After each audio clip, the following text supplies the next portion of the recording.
Hi everyone, welcome back to my YouTube channel guys. So hope you all are doing well and आप लोगों की preparation अच्छी चल रही होगी। तो सबसे पहले आज हम लोग डिस्कस करेंगे how to score 85 plus marks in SBI clerk prelims. So 10 points मेरे पास में हैं जिससे मैंने अपनी परफॉर्मेंस को इंक्रीज़ करा है। Like I crack 80 plus marks in SBI clerk pre mock.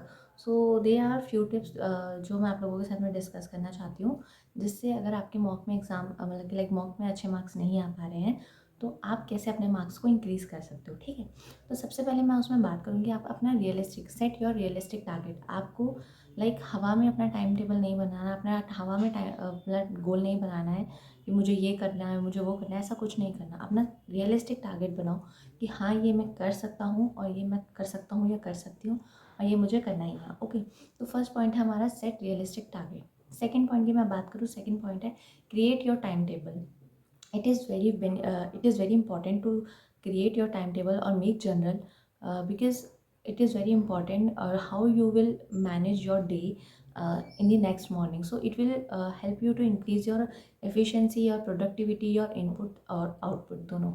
तो मैं आप लोगों से यही डिस्कस करने वाली हूँ कि अपना टाइम टेबल अच्छे से बनाओ।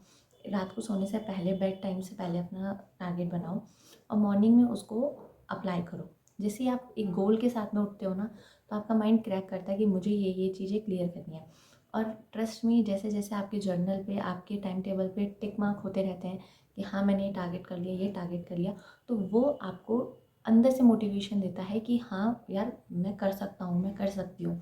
तो create your time table. Okay, third point मैं कहूँगी analyse your weak areas for improvement. Guys देखो, जब हम लोग मॉक देने बैठते हैं ना, तो मॉक में सबसे पहले हम यही प्रॉब्लम करते हैं। हम मॉक दे दिया, मॉक सबमिट कर दिया, जितने 30 40 50 60 70 जितने मार्क्स आए हमने वहीं छोड़ दिया। अगर हमारे 80 प्लस भी आ गए तो भी हमने छोड़ दिया। बट नहीं, आप लोग, अभी हमारे पास में टाइम है, अप्रॉक्स 1 मंथ का टाइम है हमारे पास में। तो मैं ये आप लोगों से कहूँगी कि आपका अगर 80 प्लस भी मार्क्स आ रहे हैं ना, तो भी जहाँ पे आपके रेड मार्क्स, जहाँ पे आपने छोड़ा होगा और यहाँ जहाँ आपका गलत हुआ होगा, आप उसको एनालाइज करो, उस पॉइंट को नोट डाउन करो कि यहाँ मेरी गलती हुई थी, अब मुझे ये पॉइंट क्लियर करना है। सी गाइज, मैंने एक एग्जांपल देकर आपको बता देती हूँ क्योंकि मेरे साथ में ऐसा हुआ है। मिक्सचर एंड एलिगेशन मेरा एक बहुत वीक पॉइंट रहा है पूरे लाइक मेरी एग्जामिनेशन जर्नी में। तो अर्थमेटिक्स से मैं थोड़ा भागती हूँ, बट अब धीरे धीरे मैं अपने कॉन्सेप्ट क्लियर कर रही हूँ। पहले मैं क्लास लूँगी, फिर उसके शॉर्ट नोट्स बनाऊँगी, फिर उसको मैं सेक्शनल मॉक दूंगी, लाइक चैप्टर वाइज मॉक दूंगी, फिर क्विजेस दूंगी। फिर मॉक में जब आपका एक नंबर भी इंक्रीज़ होता है ना, वो आपको अंदर से मोटिवेशन देता है कि हाँ मैंने चैप्टर कंप्लीट करा और इससे मेरे मार्क्स इंक्रीज़ हो गए। तो मैं आप लोगों को यही कहूँगी कि अपने वीक एरियाज़ को जानो, चाहे इंग्लिश हो, चाहे रीजनिंग हो, चाहे क्वांट हो, कुछ भी हो। अपने वीक एरियाज़ को जानो, उसको नोट डाउन करो, उस पर वर्क करो। ठीक है, उसके बाद में अपना manage your time efficiency. It is very very important to crack the prelims examination, because हमारे प्रीलिम्स में सारा खेल स्पीड, एक्यूरेसी और परसेंटाइल का है। इन तीनों के बाहर कुछ नहीं है, क्योंकि क्वेश्चंस बहुत छोटे आते हैं, इतने हाई नहीं जाते हैं। मेरे साथ में यही प्रॉब्लम हुई है इस ईयर में कि लाइक मेरे कंसेप्ट क्लियर है बट स्पीड मैं नहीं इंक्रीज़ कर पाई थी, तो कहीं कहीं मेरा नहीं हो पाया। तो मैं यही कहूँगी कि अपनी एफिशिएंसी पे फोकस करो। अपनी लाइक टाइमर लगा के करो कि इतने टाइम में मुझे ये चीज़ें करनी करनी है।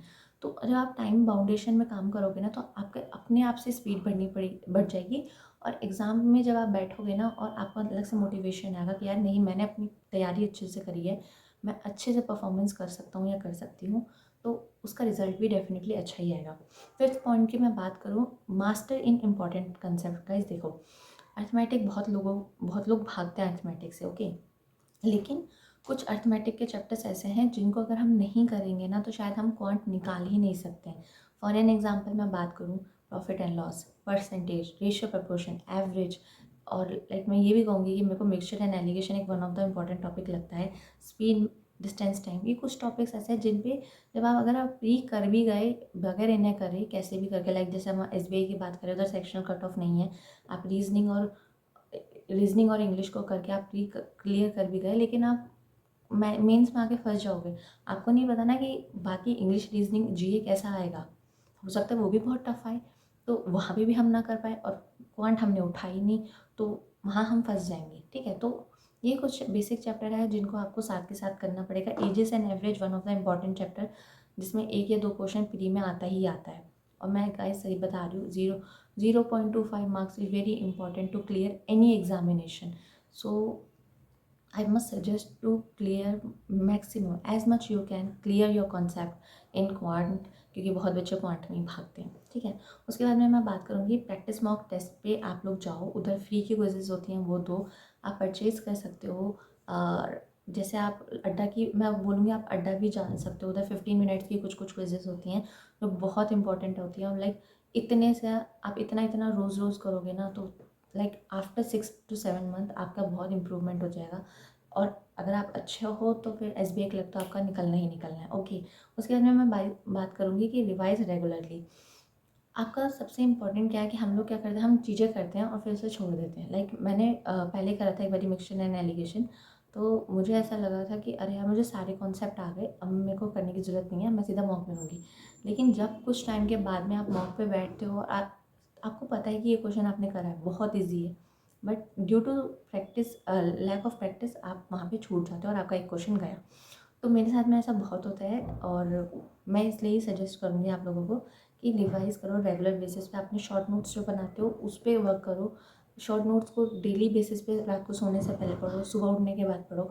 तो आपका वो अपने आप इम्प्रूवमेंट हो जाएगी. लगे आपके यहाँ पे इतने छोटे से माइंड में ना सब सेट हो जाएगा. ठीक है. उसके बाद में मैं बात करूँगी रेगुलर प्रैक्टिस करो. रेगुलर प्रैक्टिस से क्या होता है कि लाइक चेकलिस्ट अगर आप सॉल्व करोगे डेली के बेसिस पे, टारगेट बनाओगे कि अगर आज मुझे पैरा जंबल के 5 सेट करने हैं, तो बस करने हैं. आप सोचो, 1 मंथ है, 5 सेट आप डेली के करोगे, like 150 para jumbles. 150 para jumble आप सॉल्व करोगे. मैं पैरा जंबल की बात कर रही हूँ, मैं उनके क्वेश्चंस की बात नहीं कर रही हूँ. आप 5 सेट एक दिन में लगाओगे तो आप 30 दिन के बाद में आपके 150 सेट हो जाएंगे. And that is more than enough. मैं यही कहूँगी. डेली के बेसिस पे क्वांट के लिए आप table, square, cube, fraction, percentage, इनको रिवाइज करो. डेली के बेसिस पे करो.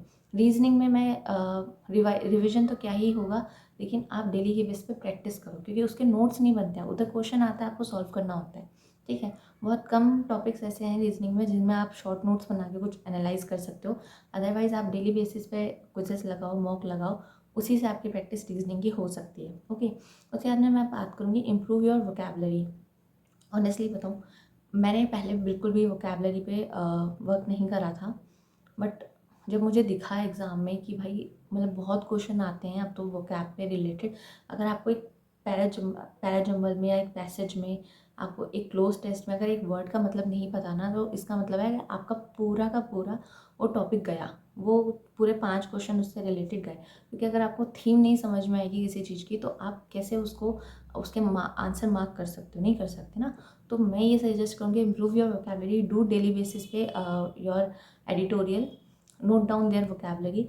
अगर आपको लगता है कि यार कितना नोट डाउन करें, डेली के बेसिस पे अगर हम 20-20 भी 10-10 भी करेंगे तो लाइक 300 हो जाएंगे हमारे 30 दिन के बाद में.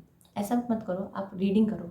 डेली की 1 आवर रीडिंग को दो, बहुत इंपॉर्टेंट है. ऑनेस्टली बता रही हूँ कि रीडिंग बहुत एक अच्छा सोर्स है अपनी इंग्लिश को क्रैक करने के लिए. ठीक है. तो इम्प्रूव योर वोकेबलरी डेली के बेसिस पे, लाइक उसको करो. आप एडिटोरियल पढ़ोगे, उससे रिलेटेड वोकेबलरी पढ़ोगे, तो वो ऑटोमेटिकली आपका क्लियर हो जाएगा कॉन्सेप्ट. उसके बाद में मैं बात करूँगी SBI क्लर्क के जो प्रीवियस ईयर के पेपर हैं उनको सॉल्व करो, क्योंकि हमें एक थीम पता चल जाती है. पर सॉरी फॉर बैकग्राउंड नॉइज़.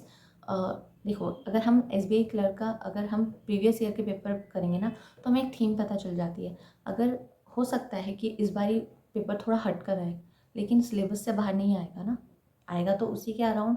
तो आप उस चीज़ को डेली बेसिस पे करो. लाइक आप हफ्ते में टारगेट बनाओ कि आपको 2 पेपर सॉल्व करने हैं SBI क्लर्क के प्रीवियस ईयर के. आफ्टर 4 वीक आपके कम से कम 8 पेपर सॉल्व हो जाएंगे. 8 पेपर मीन्स कि पिछले 8 साल के पेपर आप सॉल्व कर रहे हो. तो I think that is more than enough for us to do any practice in previous related to previous year question paper. So I must suggest to do previous year paper.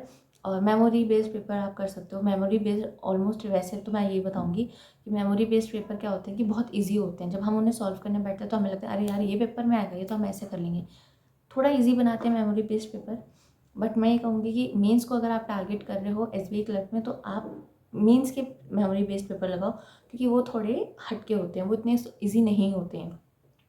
तो these are the 10 tips from my side to improve your marks in SBI clerk. So this is all about this video guys. और अगर कोई और video आप लोगों को चाहिए हो रिलेटेड टू एग्जामिनेशन, और मैं सेक्शनल वाइज भी, आपके सब्जेक्ट वाइज भी स्ट्रैटेजी डाल दूँगी। और कोई आप लोगों को क्वेरी हो तो मुझे आप टेलीग्राम चैनल पे मैसेज भी कर सकते हो सकता है मैं किसी किसी का आंसर रिप्लाई जल्दी नहीं देती हूँ, क्योंकि इतना टाइम नहीं होता, क्योंकि मैं भी एक एस्पिरेंट हूँ, मैं भी तैयारी कर रही हूँ। तो मैं पर दे दूँगी, अगर उससे रिलेटेड मुझे लगेगा कि कोई वीडियो बनानी चाहिए तो मैं ज़रूर बनाऊँगी। तो thank you so much guys, मिलते हैं हम अगले वीडियो में, बाय।